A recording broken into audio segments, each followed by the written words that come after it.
la carte blanche que nous vous proposons.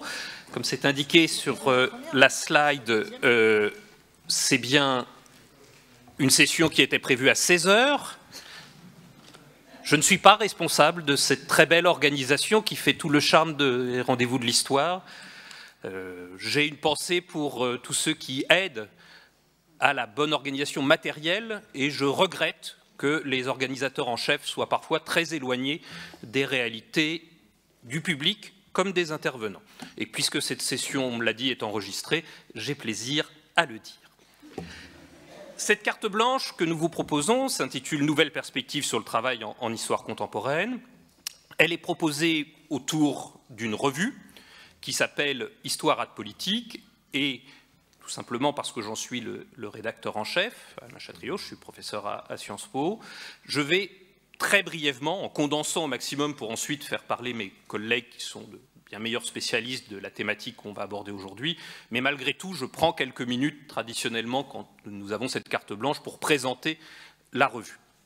Et le point est pour nous important cette année. C'est une revue maintenant déjà assez ancienne, qui a été créée en 2007, qui est portée par le Centre d'histoire de Sciences Po, qui, dès son lancement, a été une revue intégralement numérique, il n'y avait pas de version papier, et qui était une revue intégralement gratuite, avec cette idée, maintenant très courante et très débattue, d'open science, permettant à toutes et à tous d'accéder à une connaissance scientifique validée par les pairs, réfléchie autour de dossiers, d'articles de variades, présentations de sources. Il se trouve que cette revue, qui a longtemps existé avec un site internet propre, avec une adresse simple qui s'affiche ici à l'écran, vient, après de longues réflexions, de rejoindre le portail de revues scientifiques en ligne Open Edition Journal. Et donc nous avons une nouvelle adresse pour la revue, et c'est pour ça que je tenais à y insister en ouverture. Pour l'instant, l'ancien site n'est pas encore clos, mais il le sera prochainement lorsqu'on aura fini de transférer nos dossiers. Mais c'est un point important parce que c'est pour nous, la reconnaissance du travail scientifique que la revue effectue, et c'est une manière, pas seulement de montrer que nous reconnaissons dans le modèle proposé par Open Edition, mais c'est aussi une solution pour assurer la pérennité de nos activités de publication scientifique. Alors nous publions 3 numéros par an, je ne m'attarde pas sur ce point-là, on en est déjà à 44 numéros publiés. Le 44e, et je vous le signale, il nous éloigne un peu des questions du travail, mais en ces périodes de pré-campagne présidentielle, il peut avoir un intérêt à être regardé. Le dernier numéro a été mis en ligne il y a moins d'un mois, il porte sur les petits candidats aux élections présidentielles depuis 1965, et je vous ai mis là une capture d'écran de ce dossier qui a été porté par mes deux collègues Fabien Connor et Gilles Richard. Tous les petits candidats, et la définition même du terme de petit candidat est au cœur de leur réflexion, ne sont pas traités, mais il y a beaucoup de textes, et beaucoup de textes surprenants, au fond une question très classique de l'histoire politique française, mais qui trouve naturellement sa place dans notre revue.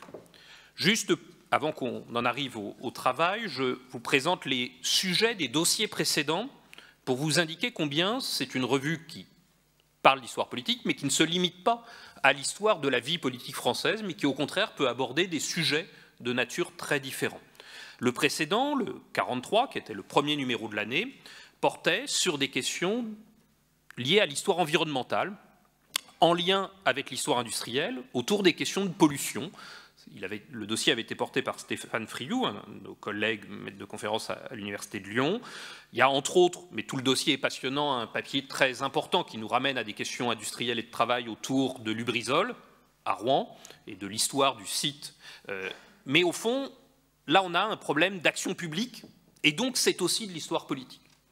Autre type d'exemple, de sujet de dossier, et je les passe assez vite, le dossier précédent, Nouvelle gauche et extrême gauche européenne à l'épreuve des années 1970, un dossier qui était particulièrement intéressant par son aspect international, donc on est bien une revue qui ne se limite pas à l'histoire de la seule France. Et puis les sujets précédents sur d'autres thématiques encore, autour de la mission civilisatrice de l'aide internationale dans les pays du Sud. Et puis parfois on aborde des questions très précises autour d'un pays, d'une période, d'un régime. Et on avait eu par exemple un dossier tout à fait remarquable sur nazisme et serment de fidélité porté par Marie-Bénédicte Vincent. Je vous en ai présenté que les 5 derniers numéros, mais pour vous donner un aperçu des types de thématiques que nous pouvons aborder. J'en arrive à la présentation de la séance du jour, que je modérerai, mais ma fonction de modération sera surtout une fonction de contrôle de l'horloge, d'autant que nous partons avec un handicap démesuré, mais nous allons essayer malgré tout à la fois de permettre d'entendre mes collègues et de garder un temps de discussion avec vous à la fin de la séance. Je présente très rapidement ou trop rapidement les 3 intervenants de la table ronde. Je vais le faire en commençant par rappeler que 2 d'entre eux ont co-dirigé un manuel, mais alors nous avons perdu l'image, vous nous voyez, mais voilà, il y a encore 5 slides. Il est revenu, c'est parfait. Merci beaucoup à la technique. Pourquoi est-ce que je vous le présente? C'est un manuel autour de la question de concours d'agrégation.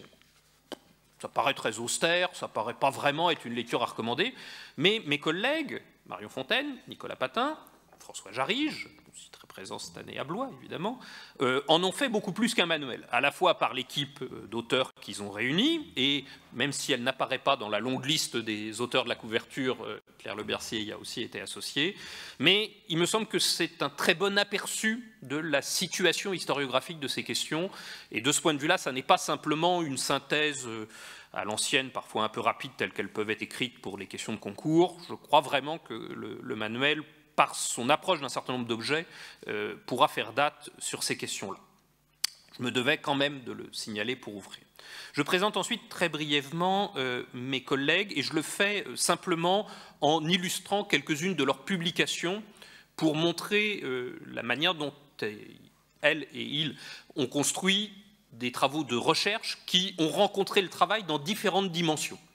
Alors je le fais à travers ce qu'elles et ils ont déjà publié, mais ils ont encore beaucoup de choses à publier sur ces questions-là. Ça sera l'intérêt d'avoir une séance où ils vont vous présenter des résultats de recherche très récents. Je commence trop rapidement par Claire Le Mercier, en rappelant que les questions d'histoire économique la passionnent depuis longtemps, en tout cas dans ses publications, avec son travail sur la Chambre de commerce de Paris dans le 1er 19e siècle, qu'elle est aussi, en France, une des meilleures spécialistes des méthodes quantitatives pour l'historien. Et puis là encore, sous l'angle des manuels atypiques qui font date, je ne peux que recommander celui qu'elle a publié cette année avec un collègue sociologue, Pierre-François, sur la sociologie historique du capitalisme. Indéniablement, si vous voulez avoir une vision qui fasse le point sur les travaux des sciences sociales sur ces questions-là, de l'histoire mais aussi des autres sciences sociales, et qui mettent à distance un certain nombre de vulgates anciennes ou encore trop communes sur le sujet, je ne peux que vous en recommander la lecture. Je passe trop vite, je présente brièvement ma collègue Marion Fontaine. Je n'ai pas dit, Claire Le Mercier est directrice de recherche au CNRS, et son laboratoire est le Centre de sociologie des organisations. Ma collègue Marion Fontaine avait d'abord travaillé sur le Racing Club de Lens, mais certes en défrichant l'histoire du sport, mais en ne s'y limitant pas, en proposant, comme le sous-titre du livre l'indiquait, un essai d'histoire sociale dans ce bassin minier. Elle a continué à beaucoup travailler ces questions, elle l'a fait entre autres avec un ouvrage petit par la taille mais très puissant par ses conclusions, dont je vous recommande la lecture, qui s'appelle « Fin d'un monde ouvrier, Liévin 1974 », autour de la catastrophe de Liévin et de ses suites. Et sa très bonne connaissance du travail se lie aussi au fait qu'elle est la rédactrice en chef d'une autre revue, mais que j'ai plaisir à saluer, que sont les Cahiers Jaurès. Je continue à présenter trop rapidement mes collègues. J'en viens à mon collègue Nicolas Patin. Je ne l'ai pas dit, Marion Fontaine a longtemps été maîtresse de conférence à l'Université d'Avignon et vient d'être élue et est maintenant professeur des universités à Sciences Po. Et mon collègue Nicolas Patin. Nicolas est un spécialiste de l'histoire allemande, et pas seulement, mais quand même, et d'abord, de l'histoire allemande du XXe siècle, et en particulier de l'histoire de la République de Weimar et de la période de l'Allemagne hitlérienne. Je n'ai mis ici que 2 de ces publications, celle issue de sa thèse, qui avait renouvelé les approches de l'histoire politique de cette Allemagne en faisant un focus sur le Parlement et l'expérience de la guerre chez les parlementaires allemands. Et puis plus récemment, il a fait cette biographie de Krüger, un bourreau ordinaire, pour reprendre son sous-titre. Mais il va nous parler du travail, et ma présentation a été vraiment trop longue. Je vais tout de suite donner la parole à mes collègues. Le sens des cartes blanches que propose maintenant depuis un certain nombre d'années, à chaque fois au rendez-vous de l'histoire, la revue Histoire politique, c'est de vous proposer des morceaux de recherche en cours sur des objets précis, en vous expliquant comment ils font bouger, ou pas, comment ils confirment aussi parfois, mais comment parfois ils font bouger une historiographie liée à une question. Et on essaye toujours de proposer des approches qui, vous le verrez, je pense, sont complémentaires, mais sont sur des objets différents pour essayer de vous donner, en peu de temps, un panorama le plus large possible. Je m'arrête ici après avoir trop parlé et je donne tout de suite la parole à Claire Lemercier en la remerciant, comme mes 2 autres collègues, d'avoir accepté cet exercice jamais simple, mais je crois tout à fait riche. Merci. Donc j'ai la charge en quelques minutes de vous parler d'un renouvellement historiographique que je trouve tout à fait intéressant dans l'histoire du travail. Je vais en parler à propos de la France et un petit peu de l'Angleterre du XIXe siècle. Et c'est un renouvellement qui consiste tout bêtement à prendre au sérieux le rapport des travailleurs et travailleuses au droit et à la justice. Alors on peut se dire quel rapport entre une ouvrière du XIXe siècle et le droit à la justice, c'est ce que je vais essayer de vous expliquer. Pourquoi c'est intéressant d'y penser. Pendant longtemps, l'histoire des lois sociales en France, elle a plutôt intéressé les juristes de droit social que les historiens et historiennes. Et la chronologie classique, c'était de dire que la première loi sociale, c'est la loi de 1841 sur le travail des enfants, qui ne porte en réalité que sur le travail des enfants dans les grandes usines, et qui place quelques limites d'âge et de nombre d'heures par jour, principalement, mais qui est une loi surtout célèbre pour avoir été très peu appliquée, puisqu'elle ne mettait pas en place d'inspection du travail, ou uniquement bénévole en réalité. Et donc elle est plutôt connue comme une loi qui pose de grands principes sans se donner les moyens d'être appliquée. Les débats autour de cette loi portaient sur la question du libre contrat de travail. Finalement, beaucoup de députés étaient un peu choqués par l'idée qu'on fasse une loi pour limiter la liberté de chacun de s'engager au salaire de son choix, au travail de son choix. Et donc ceux qui étaient pour une loi disaient oui, mais les enfants sont mineurs, c'est leurs parents qui les engagent, les enfants ils ne sont pas libres, ils ne sont pas en position de négociation égale, et donc on va faire une loi. Et donc cette histoire-là, finalement, et elle renforce l'idée, y compris dans l'esprit de certains députés de l'époque, le travail n'était gouverné finalement que par la libre rencontre de l'offre et de la demande. Et les marxistes et bien d'autres vous diront que dans ces cas-là, la libre rencontre de l'offre de quelqu'un qui ne mange pas tout à fait à sa faim, etc., et de la demande de Schneider, par exemple, va donner de l'exploitation.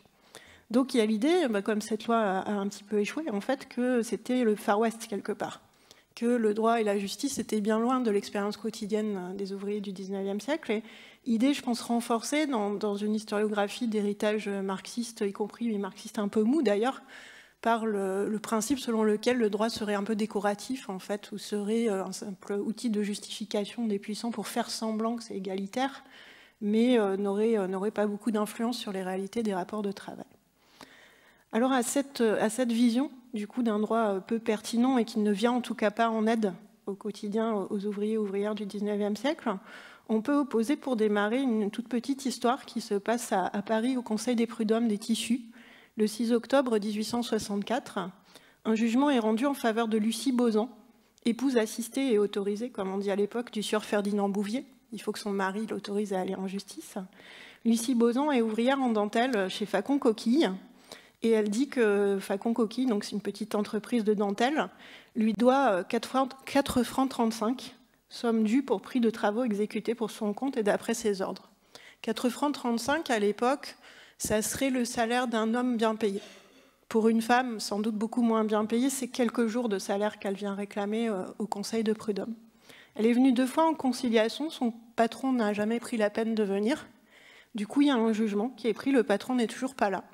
Et donc le conseil des prud'hommes dit que le patron doit lui payer ses 4 francs 35, plus 3 francs, parce qu'elle a perdu 2 jours de travail avec cette histoire en allant au conseil de prud'homme, et que le patron doit donc lui compenser, plus 1 franc 20, parce qu'elle a eu des petites dépenses pour convoquer le patron. Donc c'est des sommes absolument minuscules, surtout pour le patron, on peut penser qu'il les a payées. Mais cette femme avait un recours en justice, et si elle s'en est saisie pour des sommes si petites, c'est sans doute qu'elle en avait besoin de ces 4 francs 35. C'est une histoire, ça ne prouve rien, mais croyez-moi sur parole, on sait qu'il y en a des centaines de milliers des histoires comme ça au XIXe siècle. Et ça, c'est le sociologue Alain Cotreau qui en a averti les historiens et historiennes le premier, au début des années 1980, en allant chercher à la fois les statistiques judiciaires et puis les archives de jugement elles-mêmes.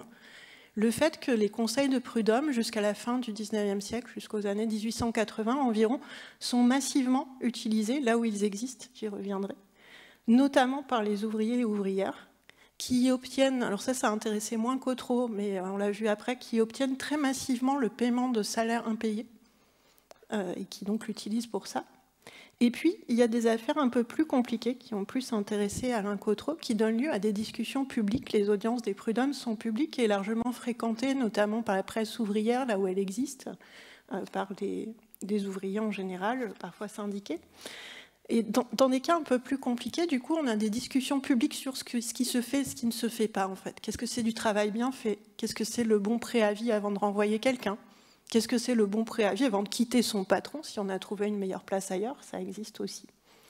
Et Alain Cotreau a fait développer un certain nombre d'articles autour de cela en mettant en avant l'idée que les prud'hommes avaient du coup créé par cet ensemble de décisions à chaque fois sur des micro-histoires, en fait, sur des affaires qui concernent très peu d'argent, que les prud'hommes avaient développé dans chaque ville où ils existaient ce qu'on appelle une jurisprudence, c'est-à-dire un droit fondé sur des décisions en justice et non pas sur des écrits de juristes universitaires ou sur des lois votées au Parlement.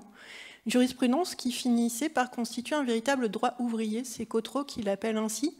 Mais en fait, il y avait aussi à l'époque des secrétaires de conseil de prud'homme, par exemple, qui appelaient ça comme ça et qui essayaient d'en faire des compilations imprimées. Donc un ensemble d'idées sur les bonnes manières de se comporter entre patrons, patronnes et ouvriers, ouvrières. Cotreau, je l'ai dit, est sociologue. Il est tout à fait en marge des courants dominants de l'historiographie et de la sociologie d'ailleurs. Il a été rejoint dans son intérêt sur ces questions par une collègue trop tôt disparue qui a également un parcours tout à fait atypique, Sabine Rüdischhauser, qui a fait un parcours de recherche entre la France et l'Allemagne et en comparant les situations dans ces deux pays, et qui a prolongé un peu la droite de Cotreau jusqu'à la période de la Première Guerre mondiale, et pour montrer que l'héritage de ce droit prud'homal, ce sont dans certains endroits de véritables conventions collectives avant la lettre, c'est-à-dire qu'elles ne sont pas reconnues par le droit étatique, elles sont largement ignorées en France par les juristes universitaires qui ne s'intéressent pas du tout à tout ça, alors qu'en Allemagne, je ne le développe pas, mais en Allemagne, il y a un peu la même chose et les universitaires s'y intéressent. Et donc, Rüdischhauser montre que les patrons de petites et moyennes entreprises réussissaient à s'entendre avec les ouvriers, y compris des ouvriers syndiqués, pas surtout, bien sûr, notamment sur les niveaux des salaires, il y avait de farouches négociations, des grèves, etc., mais réussissaient à s'entendre sur un certain nombre de règles de conduite.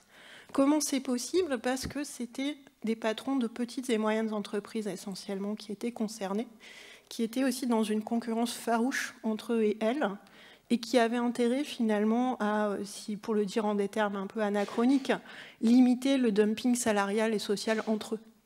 C'est aussi se fixer des règles de concurrence entre patrons. On ne va pas jouer à la course à qui paye le plus, qui paye le moins, qui exploite le plus, etc. On va se mettre des règles entre nous.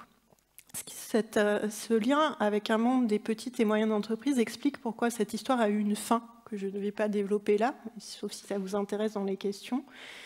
En gros, du moment où se développent pendant la seconde révolution industrielle des entreprises beaucoup plus grandes, dans la chimie, la métallurgie, ensuite l'automobile, etc., ces entreprises ne veulent plus jouer ce jeu-là, et notamment font appel des décisions prud'homales, voire vont en cassation, ce qui n'arrivait pratiquement jamais auparavant. Donc d'un seul coup, les juristes découvrent que tout ça existe, et y mettent un ordre un peu différent. Donc, c'était le début de ce renouvellement historiographique que je voulais vous résumer ainsi. C'est finalement l'idée que la justice pouvait être une sorte de forum de négociation, si vous voulez, entre des gens qui n'avaient pas le droit en France de se syndiquer, même si certains le faisaient officieusement, mais qui représentaient collectivement quelque chose comme des métiers dans telle ou telle ville.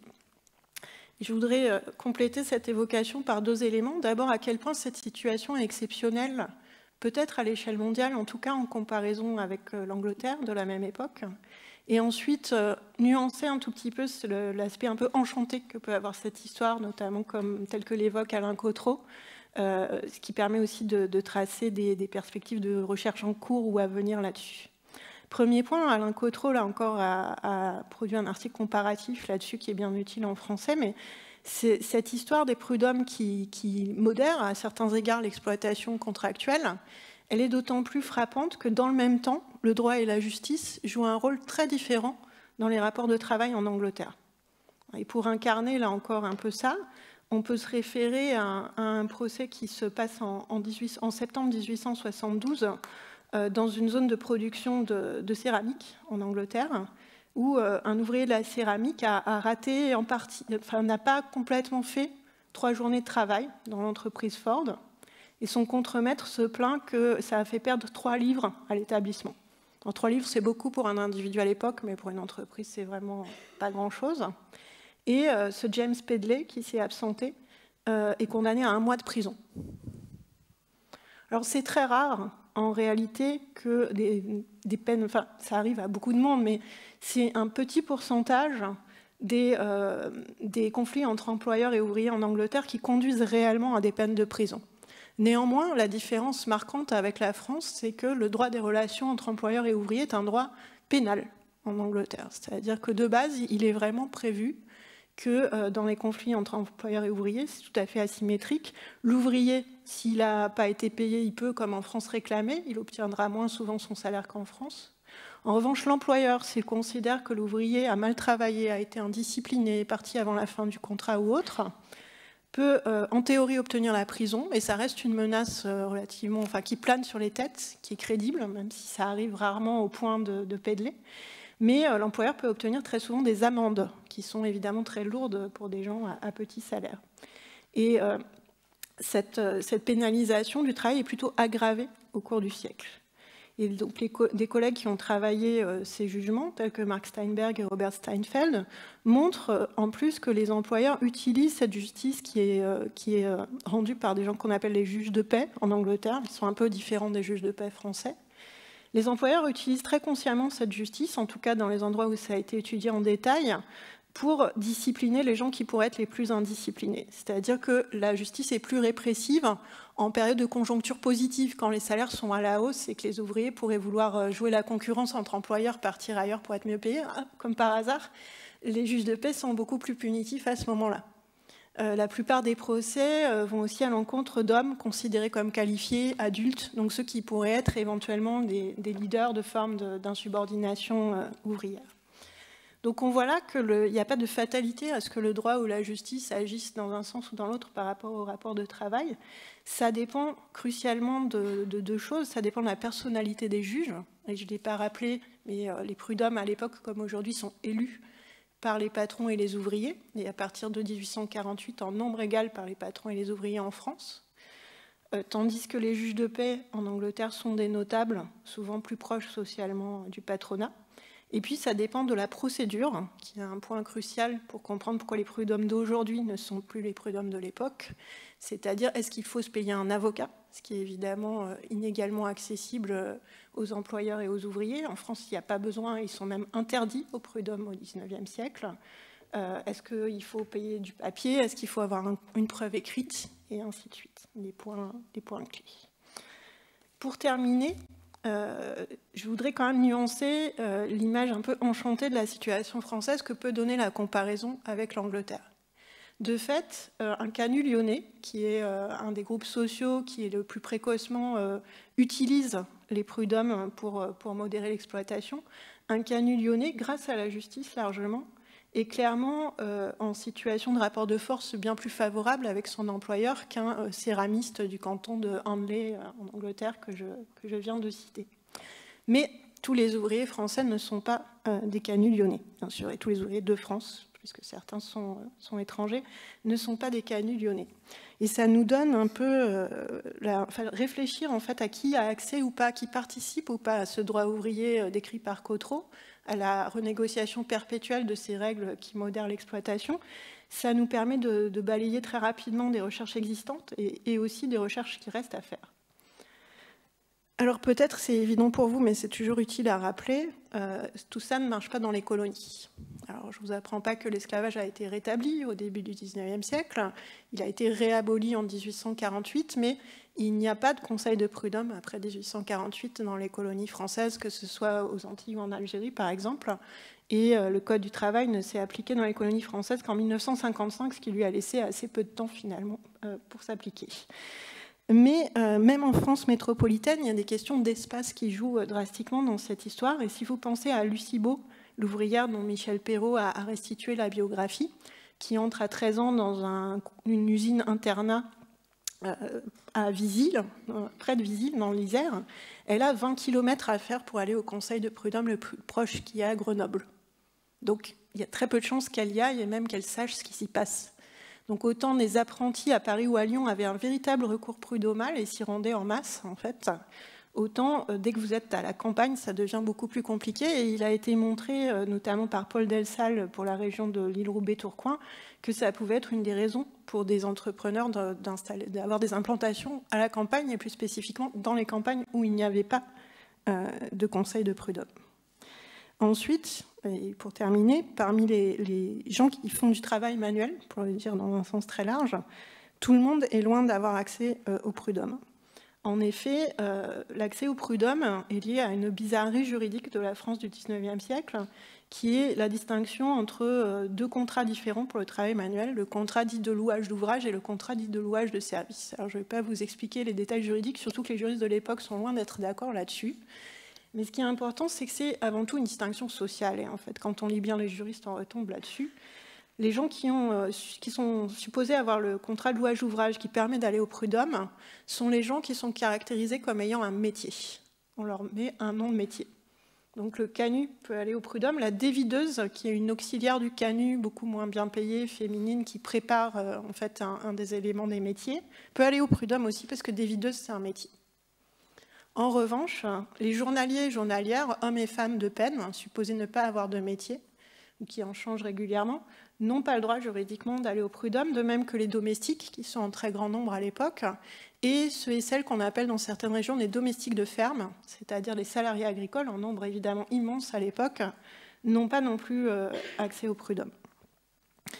Enfin, une catégorie de travailleurs et travailleuses auxquelles on pense peu, c'est les gens qui travaillent pour leurs parents ou dans le lieu où ils et elles sont accueillis plus ou moins de leur plein gré, orphelinat, prison, institutions de charité diverses, ne sont pas non plus en position d'accéder à ce droit ouvrier. Et donc on en sait très peu finalement sur les rapports de travail pour ces gens-là. Certainement la justice ne les aidait pas énormément, mais ça donne des idées pour aller explorer des nouveaux chantiers. Merci beaucoup Claire. Il y a beaucoup de nouveaux chantiers, je n'ai pas le temps de faire une longue transition. On a beaucoup de collègues qui renouvellent justement cette histoire des lieux d'enfermement au XIXe siècle dans toutes les dimensions possibles, y compris celle du travail, c'est tout à fait passionnant. J'ai ma transition pour donner la parole à Marion Fontaine. Jaurès plaidait sans cesse pour que soient enfin institués des prud'hommes pour le monde agricole, considérant que c'était un continent qui n'était pas touché par cet enjeu de justice. Et je donne donc la parole à Marion. Tout de suite. Merci Alain pour cette transition et pour la présentation. Alors effectivement, ce que je vais vous présenter, moi aussi brièvement et en faisant en sorte de respecter le temps aujourd'hui, s'appuie sur mon expérience comme directrice des cahiers Jaurès, fonction d'ailleurs dans laquelle j'ai succédé à mon voisin de gauche. Et la question que je me suis posée, parce qu'il me semblait aussi qu'elle était connectée à la thématique de la revue Histoire et politique, c'est justement de la manière dont a évolué la perception du travail comme question politique, mais aussi parce que je pense que c'est connecté, c'est une question qu'il faut poser, la manière dont a été posée la question de la portée politique de l'histoire du travail. Ce que je ferai de manière assez schématique, en m'appuyant essentiellement sur le cas français et anglais, je n'innove guère, mais en espérant que Nicolas Patin pourra nous éclairer sur l'Allemagne. Alors, je partirai d'un constat qui est assez connu, c'est-à-dire qu'effectivement, cette interrogation sur la portée politique, sur la portée politique pour le présent de l'histoire du travail, elle est bien présente dans l'histoire sociale, présentée, pas toujours à raison d'ailleurs, comme classique, celle des années 60-70. Si l'on pense à des figures, alors je vais surtout citer des figures d'historiennes femmes françaises, des figures comme Michel Perrault, comme Rolande Trempé, comme Madeleine Rébériou, il est assez clair que celles et ceux qui s'intéressent à cette date, à l'histoire des travailleurs, et notamment des travailleurs ouvriers, le font en étant eux-mêmes ou elles-mêmes ancrés dans un environnement très politisé, marqué, mais pas que, par le poids du Parti communiste, et qui s'interroge aussi, c'est moins souligné, mais je pense que c'est extrêmement important, sur le rôle politique de la classe ouvrière, sur les transformations extrêmement importantes que vit ce monde ouvrier au cours des années 60, avec tous les débats sur l'avenir du travail industriel, sur les nouvelles formes de classe ouvrière, et donc qui regarde aussi les terrains du passé, essentiellement le 19e siècle et le début du 20e siècle, avec en tête ces débats et ces interrogations qui touchent au présent. Je ne citerai que deux exemples, un pas très connu et un très connu. L'exemple pas très connu, oublié injustement, c'est le numéro du mouvement social de 1963, dirigé par Michel Perrault, accompagné de Rolande Trempé, excusez du peu, numéro, donc c'est l'un des premiers numéros de la revue Le Mouvement Social, numéro qui est consacré à la mine et aux mineurs. Numéro très neuf jusqu'à aujourd'hui, dont il recèle de pistes archivistiques qui seront explorées pour certaines bien plus tard. Je pense par exemple au dossier de retraite des mineurs. Numéro, c'est aussi intéressant, qui paraît quelques mois, quelques semaines même, après la grande grève des mineurs de mars 1963. Cette grève qui est à la fois une espèce de conflit archétypal dont il semble incarner tous les traits du conflit ouvrier, et qui est en même temps le premier conflit, je pense, de la désindustrialisation. Et ce qui est intéressant, c'est que l'introduction du numéro du mouvement social, mais aussi une série d'articles, pour finir, interroge aussi ce monde minier qu'il voit se transformer, notamment dans ses affiliations politiques, dans ses formes d'organisation syndicale, avec en tête comment mieux comprendre le présent. L'autre exemple, je le mentionnerai plus rapidement parce qu'il est très connu, c'est celui du livre d'E.P. Thompson, The Making of the English Working Class, la formation de la classe ouvrière anglaise, je vais y arriver. Livre qui paraît la même année en 1963, qui était là traduit très tardivement en France, ce qui fait qu'il y a un vrai décalage d'historiographie.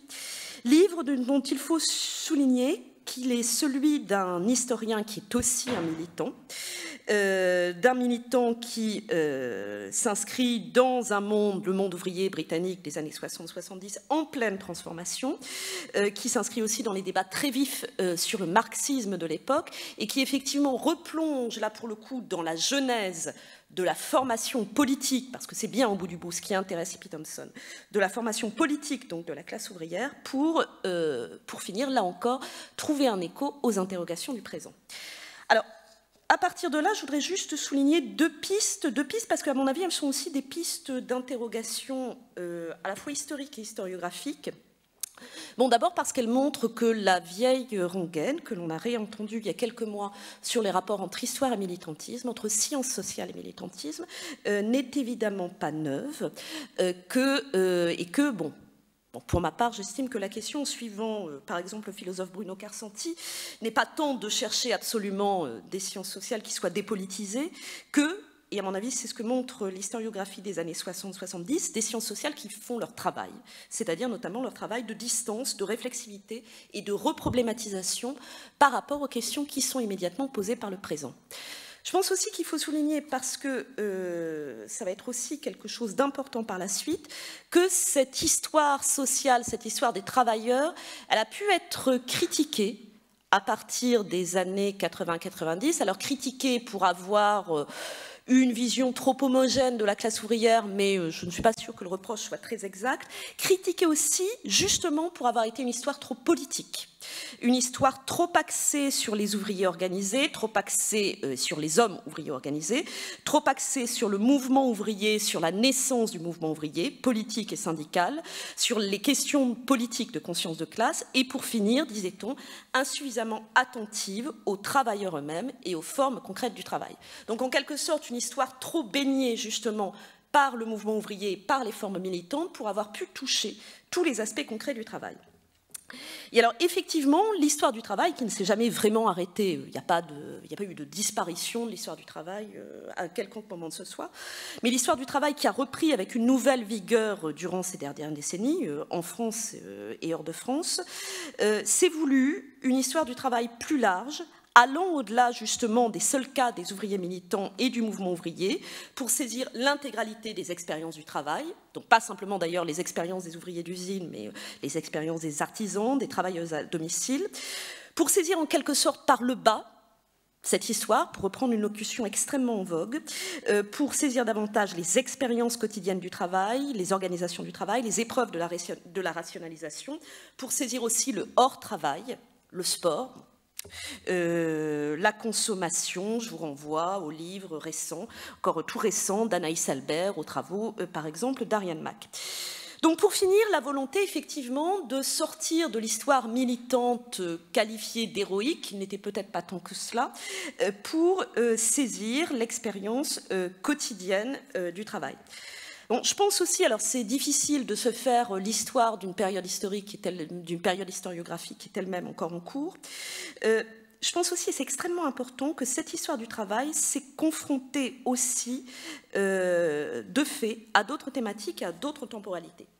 En effet, pendant longtemps, l'histoire du travail, elle s'est confondue, et plus exactement, elle s'est inscrite, elle s'est articulée dans une période qui semblait marquée d'une manière assez téléologique, pour finir, l'avènement presque inévitable et peut-être définitif du modèle du travail industriel et salarié. C'est-à-dire que les historiens, pour le dire plus concrètement, qui écrivent dans les années 60-70, voient la société industrielle dans ses formes, dans une espèce d'apogée et d'accomplissement.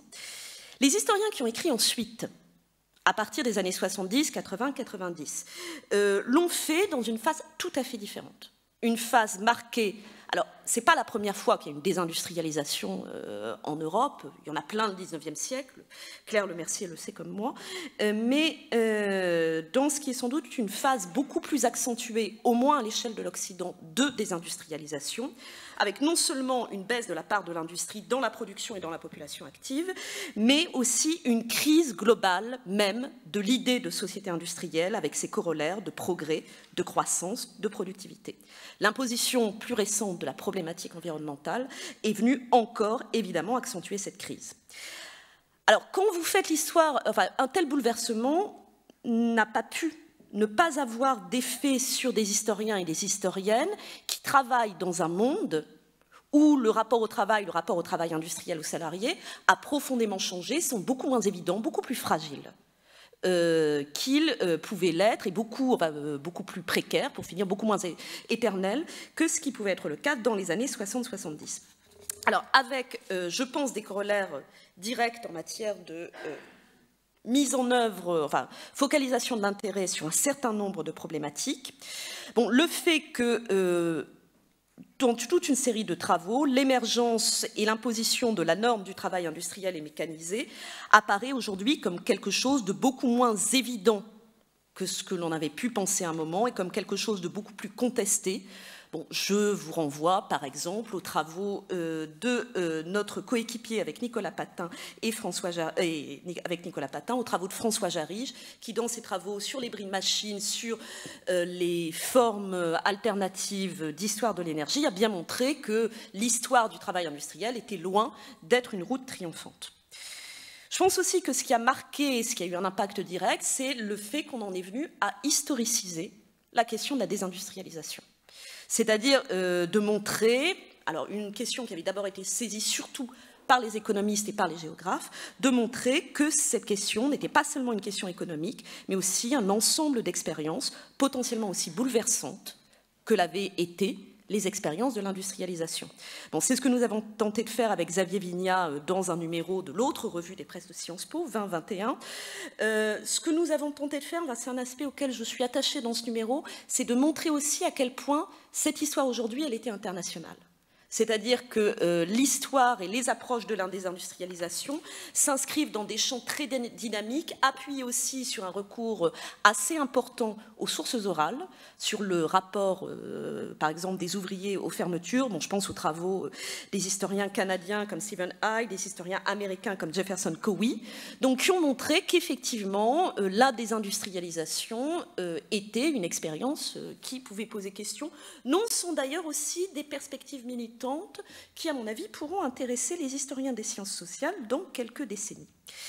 Alors, ce sur quoi je voudrais insister à partir de là, c'est que, au fond, l'histoire du travail n'a pas cessé d'être une histoire politique et d'être une histoire porteuse d'enjeux politiques, mais elle est sans doute devenue différemment. Pour en venir à une partition que les historiens du politique connaissent bien, c'est vrai que cette histoire est sans doute devenue, moins une histoire de la politique événementielle, les grandes grèves, les héros et les héroïnes du travailleur, même si ça peut être encore le cas, par exemple, dans les formes de vulgarisation historique, qu'elle est devenue une histoire du politique, des normes, des pratiques, des politiques publiques dans son rapport avec le travail.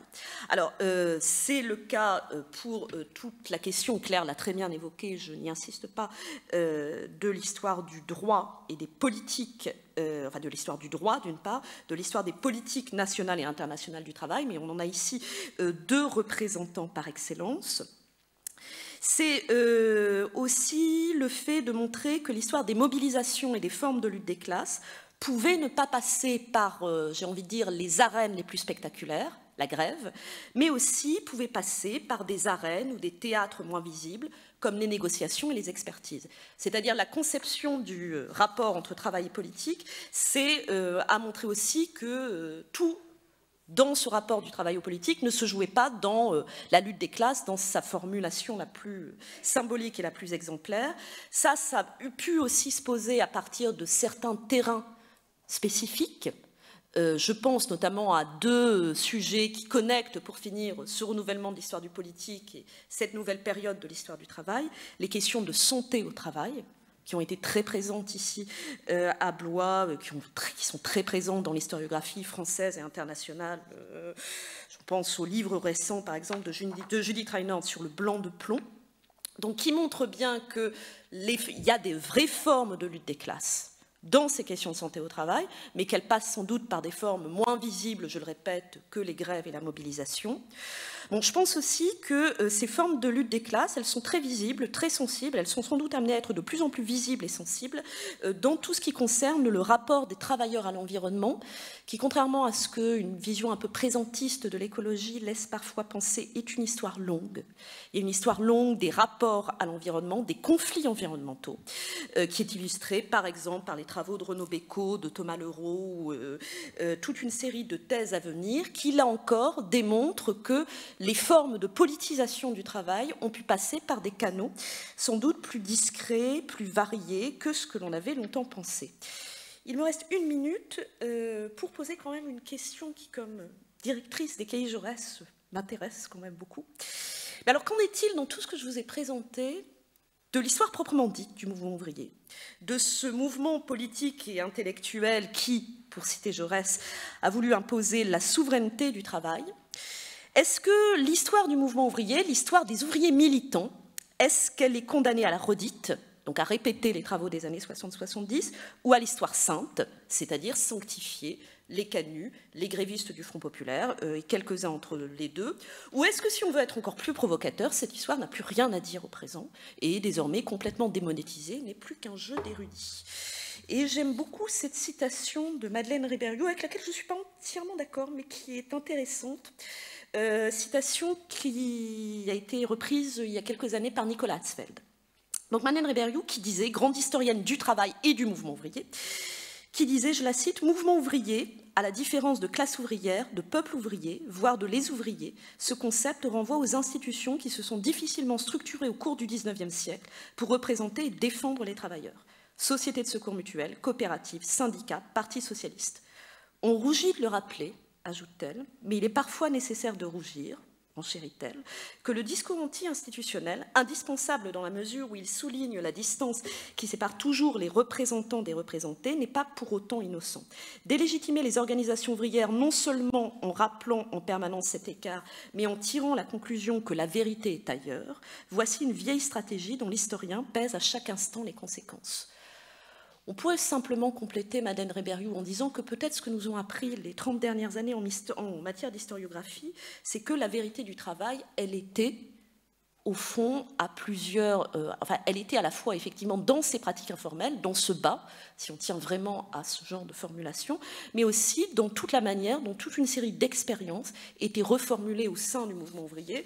Bon, je pense à un livre qui l'a très joliment montré il y a très peu de temps, le livre bien sûr de Nicolas Delalande sur la lutte et l'entraide, qui montre bien que la première internationale des travailleurs, fondée en 1864, est sans doute un lieu de débat théorique et militant absolument fondamental, entre marxistes et proudhoniens, mais pas que, mais c'est aussi le lieu de toute une série d'expériences concrètes, d'organisation de formes de solidarité ouvrière transnationale, notamment pour tout ce qui est le financement des grèves et des mobilisations. La première internationale expérimente le décalage entre les représentants et les représentés, mais montre aussi qu'au-delà de ce décalage, il y a toute une série de, sinon de vérités, au moins d'enjeux qui demeurent extrêmement porteurs et extrêmement intéressants. Voilà, désolée. Merci beaucoup Marion, c'est toujours un exercice difficile et qui en plus malgré tout me frustre parce que j'aurais envie de commenter beaucoup de points. Juste avant de donner la parole à Nicolas Patin pour qu'on rajoute l'Allemagne à ce tableau de la France et de l'Angleterre, je voudrais rajouter dans la longue liste d'historiennes et d'historiens qui ont été cités une figure qui dès les années 70 a accompagné la prise en compte de la complexité de ce monde ouvrier dans tous ces enjeux politiques, et j'ai plaisir à rappeler cette figure de notre collègue qui, hélas, est décédé en décembre 2020. C'était la grande figure d'Yves Lequin, longtemps professeur à l'Université de Lyon, qui a accompagné aussi tout ce mouvement qui s'est souvent exprimé dans la revue du mouvement social. Mais il était bon que nous parlions aussi de l'Allemagne, et pour cela, j'ai un très grand plaisir à donner la parole à Nicolas Patin, pas seulement parce qu'il est membre du comité de rédaction d'Histoire et de politique, mais c'est très important pour nous parce que ça nous aide, mais surtout parce qu'on se connaît depuis trop longtemps et que j'ai beaucoup de plaisir à l'entendre. À toi. J'aime bien le trop. Alors évidemment, merci pour l'invitation, puis on est toujours content d'être à Blois, ça permet de rencontrer le public aussi. Et bon, moi j'avoue, c'est des sujets, vous avez vu sur mes livres, le travail n'est pas du tout au cœur de mes recherches. Alors, on pourrait tirer un peu le fait que quand on étudie Weimar, forcément on étudie aussi le mouvement ouvrier de Weimar, le Parti communiste, le Parti social-démocrate, puis que malheureusement, je ne le dis pas en forme de boutade, mais que quand vous étudiez Krüger, qui est l'ESS qui gérait la Pologne en 39-45, tout simplement il y avait le travail forcé, et sous des formes qu'on n'imagine pas. Par exemple, un travail salarié dans les ghettos de Lodz ou de Varsovie, qui a donné lieu, il y a quelques années, il y a très peu de temps, à un dédommagement, une forme de retraite, si vous voulez. Donc, bon, j'avais croisé ces thématiques-là, mais je ne suis pas du tout légitime, et beaucoup moins que mes collègues. Simplement, Marion et François avaient besoin d'un germaniste. J'ai accepté, j'ai essayé de proposer quelque chose de correct, mais voilà, je n'ai pas du tout la compétence de mes voisins, d'autant que voilà, je suis un peu ému, je suivais le séminaire de Claire Lemercier en histoire quantitative, donc voilà, maintenant que j'ai... J'ai dit qu'on était vieux. Claire vient de dire maintenant que tu as dit qu'on était vieux. Bon, voilà. Alors, en 10 minutes, moi, je vais vous présenter un tout petit point de comment on a écrit l'histoire des ouvriers et du travail en Allemagne, parce que effectivement, c'est des choses qu'on connaît moins bien, et ça permet de voir aussi les révolutions qui sont en cours dans la manière dont on a perçu ces objets.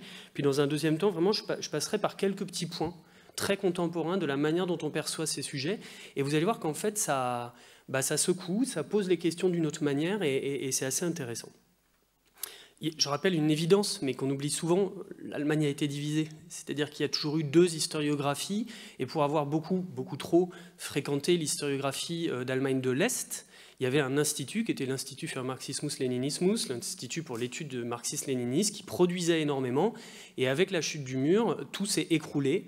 Et je dois le dire, ça répond un peu à la question de Marion, on a jeté à la poubelle des dizaines d'années d'historiographie marxiste mais très marquée, et j'ai envie de dire heureusement parce qu'il y avait beaucoup de choses qui étaient mauvaises, et où là la politisation de l'historien, la question ne se posait pas évidemment, mais malheureusement aussi des choses qui n'étaient pas si mal et qui sont passées à la trappe. De l'autre côté, en RFA, il y avait une tendance parfois à faire contrepoids, c'est-à-dire à surjouer dans certaines histoires spécifiques du mouvement ouvrier la carte de la délégitimation, même du mépris parfois. Mais attention, il y avait aussi ce grand mouvement qui correspond à l'école des Annales en France, qui est l'école de Bielefeld, qui est fondée dans les années 70, notamment autour de deux chercheurs. Je ne vais pas multiplier les noms, parce que comme ce n'est pas écrit en allemand, ce n'est pas pédagogique, mais Hans Ulrich Weller et Jürgen Koka. Ils postulaient une histoire des grandes structures, et d'ailleurs, il ne parlait pas d'histoire, il parlait de la science sociale historique en se rapprochant des travaux de Weber, en se rapprochant de la sociologie, et il produisait voilà, une recherche sur les structures, sur le temps long, et à la différence de l'école des Annales en France, qui était très centrée sur l'histoire moderne médiévale, pour le coup, ils étaient tous les deux, et leurs suivants aussi, centrés sur l'histoire contemporaine, notamment sur la fin du 19e. Toc. Petite mouche qui s'invite, donc sur l'histoire contemporaine, fin du 19e pour ces deux auteurs qui avaient travaillé sur les usines Siemens et puis sur la question de la social-démocratie face à l'État social allemand. Comme un peu partout, et notamment en Angleterre, avec ce grand auteur qui s'appelle E.P. Thompson, la Révolution arrive sur d'autres formes de traiter ces questions-là, non plus par les structures et par le haut, mais par une notion fondamentale en allemand qui s'appelle Erfahrungsgeschichte, c'est-à-dire l'histoire de l'expérience. Qui est plus peut-être qu'une histoire par en bas, une histoire du quotidien, une histoire qui va vraiment mettre au centre, pas seulement les grandes structures du travail, mais la manière dont les travailleurs et les travailleuses vivent ça au quotidien. Alors c'est la révolution, je vais dire, Alf Lüdke, qui va inventer un concept qui s'appelle l'Eigensinn, le quant à soi, les formes de négociation avec le pouvoir. C'est un peu dur à traduire, on va dire quant à soi, mais tout ce qui se joue dans une espèce, là on n'est plus du côté de la sociologie et des structures, mais parfois de l'anthropologie. Et il va apporter beaucoup de choses. Question toute bête, est-ce que ça se fait sans conflit? Bien évidemment que non. Les historiens de Bielefeld traitent ces nouveaux historiens de Barfußhistoriker, historiens aux pieds nus, historiens amateurs.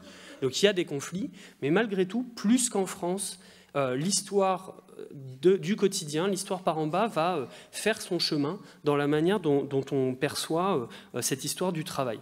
Au passage, c'est un peu paradoxal, mais vous pouvez, la pomme tombe jamais trop loin de l'arbre, dans le livre de Christian Ingrao qui s'appelle Le soleil noir du paroxysme, qui parle du nazisme, il y a tout un chapitre énorme sur cette question de l'autonomie de l'histoire sociale et de l'histoire culturelle par rapport à tout ça, donc ça vaut le coup de le lire, c'est assez technique, mais c'est intéressant. Donc on voit qu'en Allemagne, vous avez les deux formes. Les noms sont différents. Arbeitergeschichte, histoire des ouvriers, ou Arbeitsgeschichte, l'histoire du travail. Et ces formes-là émergent, c'est une révolution qui date, ça fait 40 ans, avec une réception des travaux de Thompson. Alors, où on en est, entre guillemets, aujourd'hui, je ne peux pas faire un tableau général, mais disons qu'on retrouve des choses fondamentales. L'émergence de l'histoire des femmes, de l'histoire des féminismes et de l'histoire du genre dans l'histoire du travail, très importante. La question de l'histoire environnementale, qui va aussi avec l'histoire des pollutions, l'histoire de la santé. Donc tout ça, ça traverse en France, en Allemagne, en Angleterre, etc., etc. Et puis, quand même, pour essayer d'apporter des choses précises, à quoi on s'intéresse aujourd'hui en Allemagne? Alors, j'ai regardé, il y a effectivement, en Allemagne, la recherche fonctionne par des grands projets de recherche très financés à grande échelle. Si on se tourne vers l'Institut d'histoire contemporaine de Munich, ils ont un programme entier sur la question du travail. Et là, je fais une liste à l'après-vert, mais parce que je pense que les thèmes sont hyper intéressants dans ce qu'ils nous disent de la manière dont on aborde le sujet. 4 thèmes dans ce projet de recherche. Déjà, il est centré autour des mondes ouvriers, du monde ouvrier.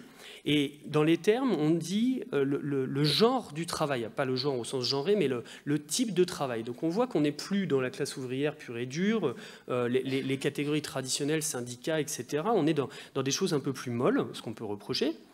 Les 4 thématiques sont les suivantes. Les syndicats ouest-allemands et ce qu'on appelle en allemand le Strukturbruch, qui est un peu l'incohérence entre l'État fédéral et les partis politiques, donc dans les années 60-70, donc une espèce d'histoire un peu traditionnelle du syndicalisme, mais années 60-70, c'est pas non plus les choses qu'on étudie le plus souvent. Ce qui est intéressant, c'est de voir qu'on est dans le très contemporain. On est dans l'après-45. Deuxième thématique, l'industrie automobile, à l'exemple de BMW, années 60-73. Donc là encore, on voit une histoire contemporaine qui va dans le très contemporain, essaye d'accompagner voilà, cette histoire-là. Troisième sujet, changement dans les pratiques du travail dans l'industrie métallurgique de la Ruhr, 1960-87, là encore. Vous voyez, changement dans les pratiques, on est vraiment dans cette histoire-là. Et dernier sujet, les mondes du travail des vendeuses en Allemagne de l'Ouest, 1949-1996, donc le long terme, la perspective genrée, etc. Si on veut essayer de généraliser un petit peu plus, je me fonde là sur des analyses d'un grand colloque qui s'est soutenu il y a peu de temps sur qu'est-ce que l'histoire globale fait à l'histoire du travail. Et est-ce que ça pose des contradictions par rapport à l'histoire nationale. Vous savez, l'histoire globale, c'est très à la mode. D'ailleurs, sans méchanceté, ils se sont fait tailler un short par le pape de l'histoire globale qui s'appelle Jürgen Osterhammel, qui, à la faveur du Covid, s'est dit attention, la manière dont on pense le global, en allant toujours vers le progrès, etc. Juste d'un mot, c'est un moment de publicité. On va publier une version traduite et un peu modifiée de l'article qu'a écrit Osterhammel sur cette question dans la revue Histoire et Politique. Ça sera pour le prochain dossier, le dernier numéro de l'année. C'était ce moment de publicité imprimé. Merci Alain. Qu'est-ce que fait l'histoire du global au travail ?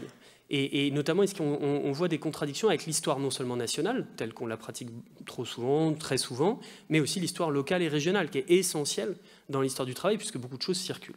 4 pistes qui ont été évoquées par ces recherches-là, et qui, pour aller aussi vers la fin, la réflexion sur le travail salarié, les périmètres du précaire et de l'informel, la question du rapport entre biographie et travail, et puis dans un dernier lieu, la question d'une histoire globale des mouvements ouvriers. Alors je détaille un petit peu. La question du travail salarié. Ce que montre l'intrication des histoires globales, c'est qu'en fait, on a une des œillères où on regarde toujours d'une certaine manière un peu le travail stable, aussi du point de vue des archives, le travail salarié, le travail au 19e, dit libre, contrat, etc. Des choses sur lesquelles je suis incompétent, donc je laisse Claire qui pourra en parler. Mais le problème, c'est et ce travail libre, il est au cœur de l'analyse marxiste, au cœur de l'analyse weberienne. Sauf qu'en fait, quand on élargit et qu'on se rend compte que dans l'histoire globale, on a des sommes et des continents entiers de travail non libre, y compris sur le territoire européen, mais pas seulement. Alors un exemple tout bête, l'engagisme, l'indenture, où on peut se mettre au service d'un employé sans être payé pendant une période donnée. La perspective change complètement. Et c'est vrai que de ce point de vue-là, je renvoie, alors c'est annexe, mais c'est un livre qui sort à l'instant, au livre de Quentin Deluermoz, d'ici et d'ailleurs, une histoire globale au pluriel de la France, où il dit la France n'est pas un hexagone, et même dans le cadre français, il y a une sorte de myopie où on enlève systématiquement dans la réflexion les colonies, les vieilles colonies dans les Caraïbes, etc. Donc d'abord, cette première question, qu'est-ce qu'on fait du travail non libre qui, dans certaines zones, était parfois dominant ? Premier point. Très intéressant, le rapport entre le précaire et l'informel. Là, on est dans le très contemporain, on est dans les nord globalisés et les sud globalisés.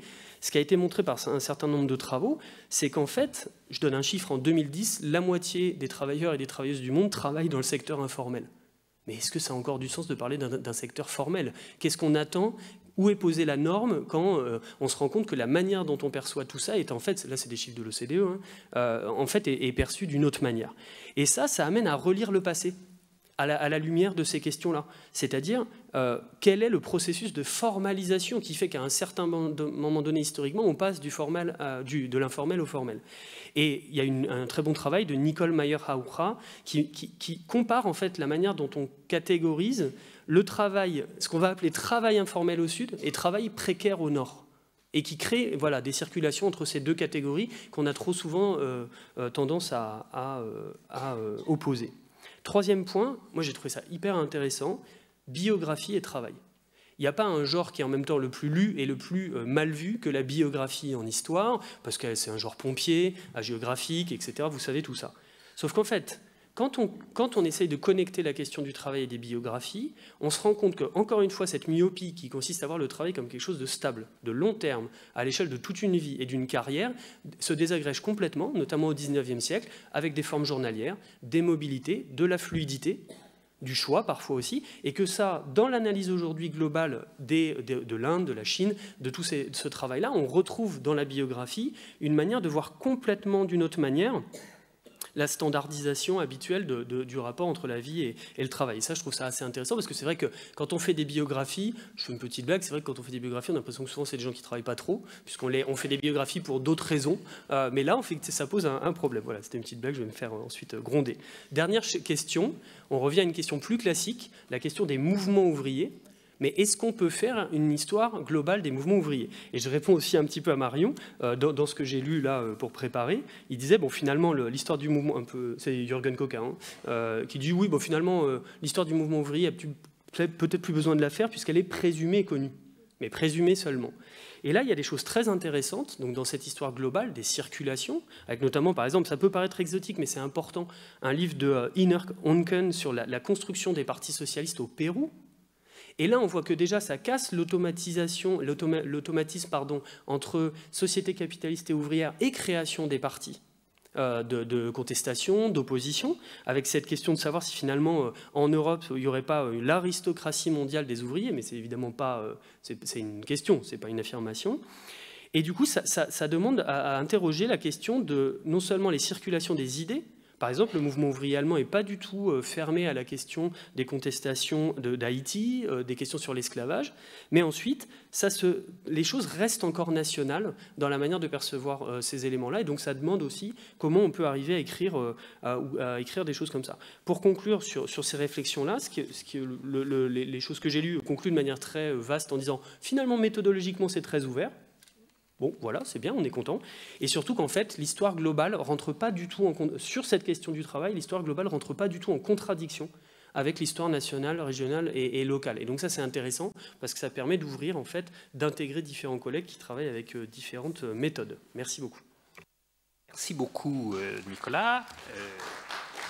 Le temps est presque imparti, mais malgré tout, il reste un temps pour la discussion. Pourrait évidemment la monopoliser à la tribune, mais ça vous frustrerait, et après la frustration du commencement retardé, ça serait dommage. Donc si vous avez des interrogations, profitez de la grande compétence que vous avez pu entendre de mes collègues et du fait qu'ils vous ont bien proposé l'ampleur des pistes qui sont ouvertes, en soulignant bien les parts de renouvellement possibles, mais aussi les parts de débat. Ce n'est pas non plus des objets totalement neutres, et c'est aussi pour ça que la revue Histoire ad Politique se sentait totalement liée par ces questions du travail.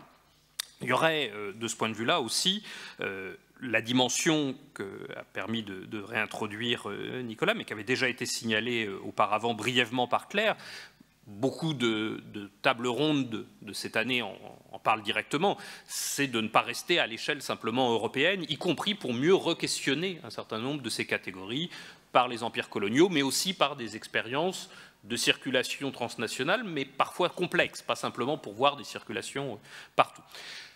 Est-ce que, malgré le rythme soutenu des intervenants, malgré la fatigue qui vient au fur et à mesure que les demi-journées des rendez-vous de l'histoire s'accumulent, vous auriez des questions ponctuelles à adresser aux trois orateurs de cette session? Oui. Alors, hélas, on m'a expliqué que vos micros ne fonctionneraient pas.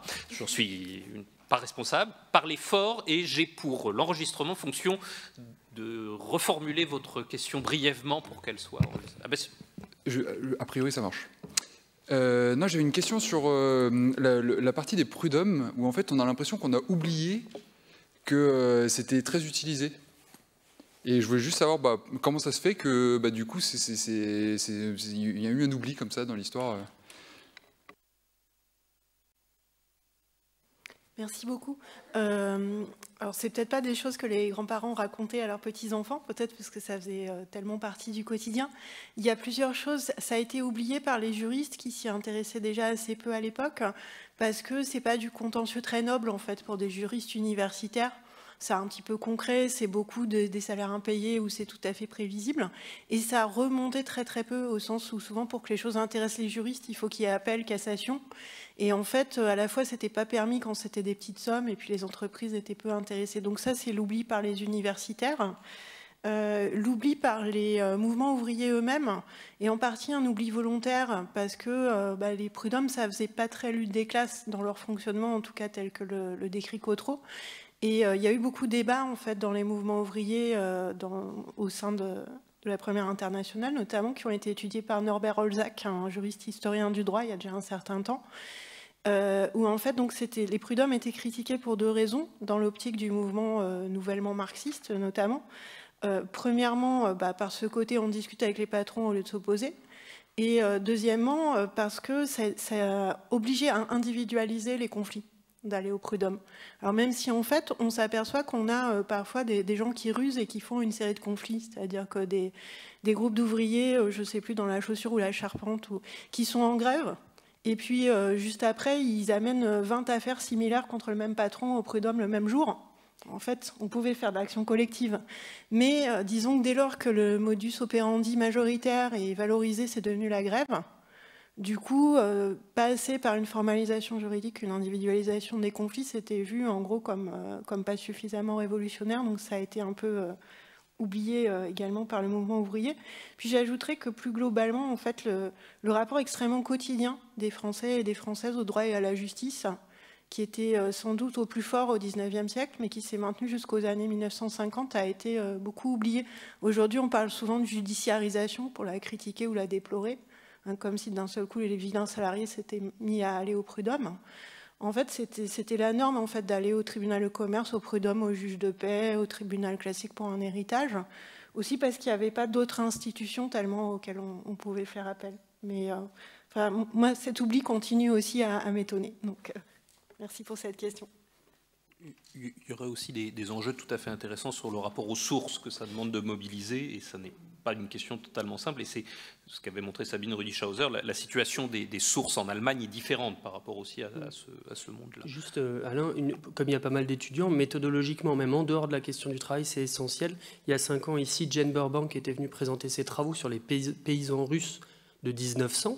Donc dans votre tête, vous vous dites c'est un moujik, il y a le tsar tout en haut. Et elle a fait cette révolution copernicienne, elle a montré qu'il y avait énormément de recours au fin fond de la toundra, et que cette question-là n'était pas du tout... il y avait le même oubli, si vous voulez, par rapport à votre question. Donc je ne crois pas que le livre ait été traduit en français, malheureusement, mais il doit être en anglais. Sur voilà, toute cette période-là, c'est un parallèle qui est intéressant. Il y avait cette confrontation via la justice dans les formes de domination. Et même Alessandro Stanzani, dans son ouvrage sur le travail non libre, travail contraint, met en valeur évidemment le fait qu'une des principales manières de s'opposer pour un travailleur non libre, c'était la fuite. Mais en fait, il souligne également qu'il y avait, dès qu'il y avait des vagues possibilités de recours en justice, elles étaient saisies. Et que par ailleurs, les fuites occasionnant des recours en justice de la part des employeurs. Donc en fait, même dans le cadre du travail non libre, il y a beaucoup plus d'implications judiciaires que ce qu'on croit. Et je pense qu'une des raisons pour lesquelles les historiens et historiennes ne se sont pas intéressés, c'est juste qu'on n'a pas de formation en droit, qu'en général, ça fait peur d'ouvrir une archive où il y a des mots un peu juridiques, on croit qu'on ne va pas y arriver en fait. C'est aussi pour ça que c'est des gens assez marginaux dans la discipline qui ont commencé à oser. Excusez-moi, juste, je vous donne la parole tout de suite, juste d'un mot. Jane Burbank, est d'abord connue pour le grand livre qu'elle a fait avec Fred Cooper sur Empire et sur le renouvellement de l'histoire impériale, mais effectivement, sa spécialité, c'est d'abord la Russie dans la longue durée et dans différents espaces en plus des mondes russes, et c'est une œuvre très très riche, et c'est vrai que c'était un grand plaisir quand elle avait pu venir à Blois. Je vous en prie.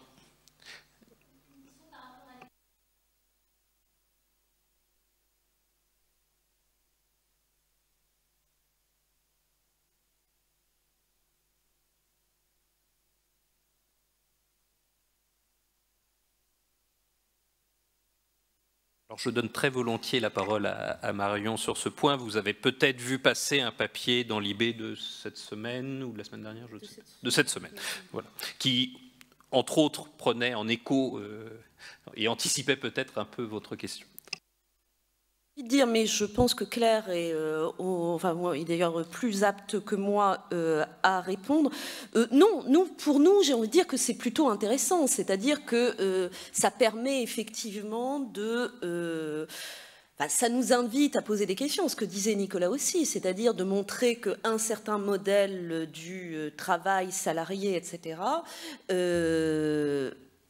est remise en cause aujourd'hui, mais qu'il n'est pas non plus ni éternel, ni évident. Je pense ce sur quoi j'ai insisté, c'est la manière dont le présent incite à poser des questions au passé, mais je pense que, oui, ce présent nous incite aussi, et au contraire, je pense, davantage un stimulant pour les recherches.